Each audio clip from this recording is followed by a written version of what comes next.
उधर चीन के एक रक्षा विशेषज्ञ ने यह दावा किया कि रूस काला सागर में बहुत बड़ा हमला कर सकता है। वो वहां पर अपनी बेहद ताकतवर ज़िरकॉन हाइपरसोनिक क्रूज मिसाइलों से लैस एक आधुनिक जंगी जहाज तैनात करने वाला है, जिसके बाद काला सागर में पूरा का पूरा खेल ही पलट जाएगा। पिछले साल काला सागर में तैनात रूस के मॉस्कोवा जहाज के डूबने के बाद वहां पुतिन की पकड़ थोड़ी कमजोर पड़ गई थी, लेकिन चीन के विशेषज्ञ ने दावा किया कि उस कमी को पूरा करने के लिए रूस जल्द ही अपने एडमिरल गोर्शकोव जहाज को काला सागर में उतार सकता है।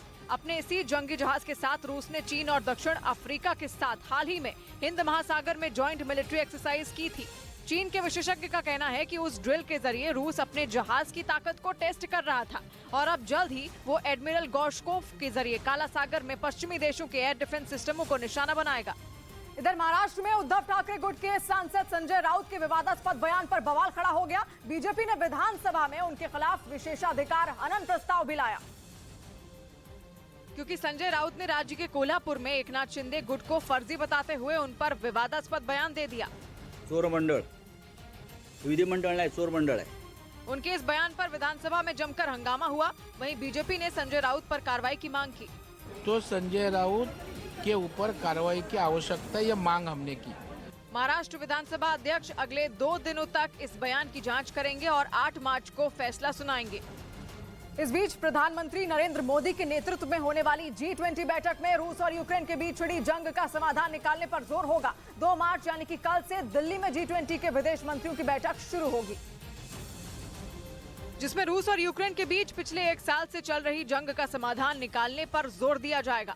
दुनिया के ताकतवर नेताओं की यह पंचायत राष्ट्रपति भवन के आलीशान हॉल में लगेगी, जिसकी अगुवाई प्रधानमंत्री नरेंद्र मोदी करेंगे। G20 के विदेश मंत्रियों की इस बैठक में यूक्रेन युद्ध सबसे बड़ा मुद्दा होगा। In the Russia-Ukraine conflict, naturally that would be an important point of discussions during the G20 foreign ministers meeting. Ukraine युद्ध को लेकर अमेरिका और रूस के बीच तनाव बना हुआ है।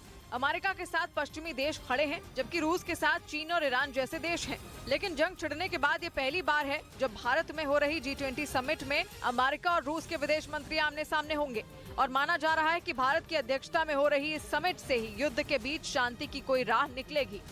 उधर महाराष्ट्र के नासिक में जिला अस्पताल के भीतर बड़ा बवाल हो गया। आरोप है कि मरीज के परिवार वालों ने बदसलूकी की, जिसके बाद अस्पताल की नर्सों और उनके बीच विवाद बढ़ता गया, जिसका वीडियो भी सामने आया, जिसमें मरीज के साथ आई एक महिला हंगामा करती दिखी। इसके बाद तो विवाद इतना बढ़ गया कि एक नर्स के साथ हाथापाई तक होने लगी। और इसके बाद जो हुआ, ब्रेक के बाद राज्य में बर्फीली बारिश और तेज हवाओं ने